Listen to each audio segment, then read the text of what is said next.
something just dawned on me. So you may have seen a video I posted earlier, or I will post, about the precedent that's been set, that the United States attacks Caracas in Venezuela, kills 30 plus people, kidnaps Nicolas Maduro and his wife, is threatening the same or worse for the new vice president. I think it's Darcy something. I'm blanking on her name. But she's she's in charge now while Maduro faces charges in New York City. And I said, what's to stop other nations from just snatching up other world leaders that are criminals?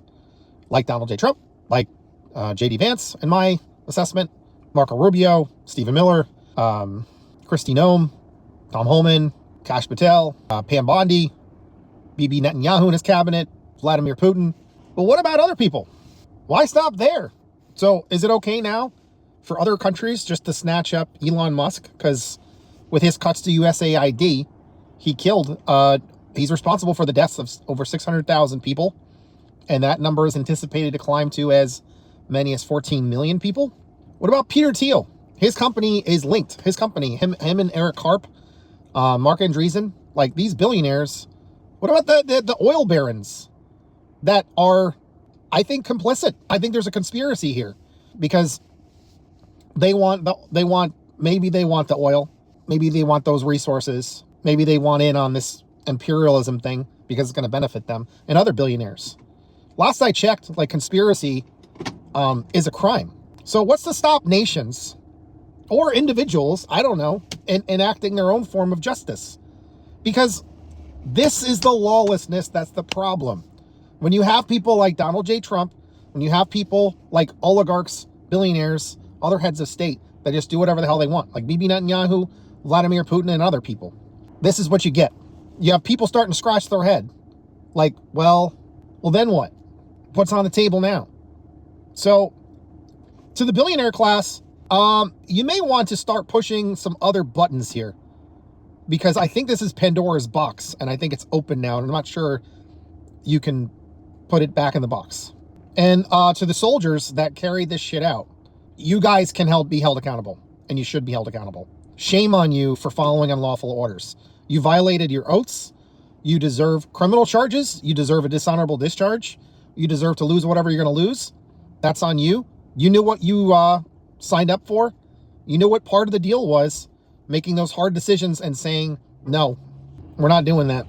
You have a right and a duty to disobey unlawful orders. And yeah, it's a damn shame. And to the dumbasses saying, I'm being a blue falcon for saying that, you're wrong. You're wrong. I don't know where you're coming from, but maybe you didn't read the oath of enlistment. Maybe you didn't understand your duty to the Constitution, not to a man. And you're not above the law. You have to follow the laws that govern you, whichever apply. So there was no legal authority for this. It's completely insane, and we're going down some crazy territory.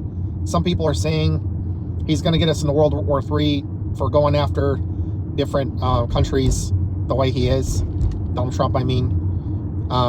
I think that ship sailed already. I think World War III probably started a while back. I'm just not sure exactly when. You can make the argument for when Putin invaded Ukraine. You could argue maybe it was Jan 6th. Maybe it was when Donald Trump got elected again. Could have been, I don't know, back to the Reagan era. I mean, I know we went through the Cold War and everything, but I'm not sure that ever really stopped. Some argue that it's an information war and it's a psychological operation. I can't really disagree with that. Our institutions are being compromised. Putin has wanted to cause the downfall of the United States without firing a single shot. That was his, that was what he swore to do. And I mean, getting his hooks into Donald J. Trump earlier in his life and his family, and various other members. I don't know, maybe you could make the case that that's worked. And then people say that MAGA is pretty significant psyop, more or less, of Russia's creation. Again, kind of hard to argue against that. We have racists and misogynists, bigots, very ignorant, easily manipulated people in this country. And then, I don't know, you have shitty liberals that don't stand for anything, that just go along with the destruction of the country, will just, maintain the status quo for the sake of it, at all of our expense. And then leftists are over here going, what are we doing? Why? We have lots of other options. We could just, I don't know, do right by our people and do diplomacy and have a better life for people, and tax churches, tax the wealthy a lot more, and provide help and programs for people. And we'd have a stronger country, a multicultural country that benefits from having better diplomacy around the world and strengthening our healthcare system, strengthening our education system, making all those things more affordable, giving people a lot more opportunities and for learning trades, and helping people build sustainable businesses, increasing like infrastructure for mass transit, more walkable cities, not less. But no, we gotta do the fascism. We gotta allow scapegoats. We gotta allow rich people to get away with murder, and then we gotta allow the right wing fascists to take over our institutions and undermine the world and put all the world at risk, because that was necessary at any point. Like, I'm tired of the people to the right of me.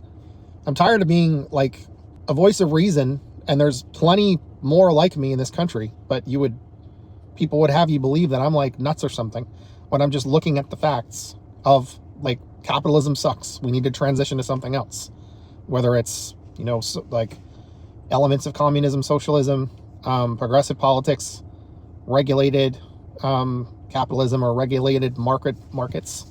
But we could certainly have a better situation where we have life being a lot more affordable for all of us, which is, it's what we should have. There's no reason why we can't. And we should be fair to other countries. It doesn't make any sense for countries to be poor that have lots of resources and can grow all kinds of things, and to produce them for their people first and then do exports. The exploitation is so like ridiculous and needless. It's senseless. It's senseless cruelty to cause famines, to cause genocides, to cause the ethnic cleansing of people, to allow another country that we help bomb another country into oblivion because of religious zealots. There, here, and then another kind of religious zealot literally trying to bring on the rapture. Like, we have people that are cuckoo for Cocoa Puffs. Let me tell you about another idea in a minute.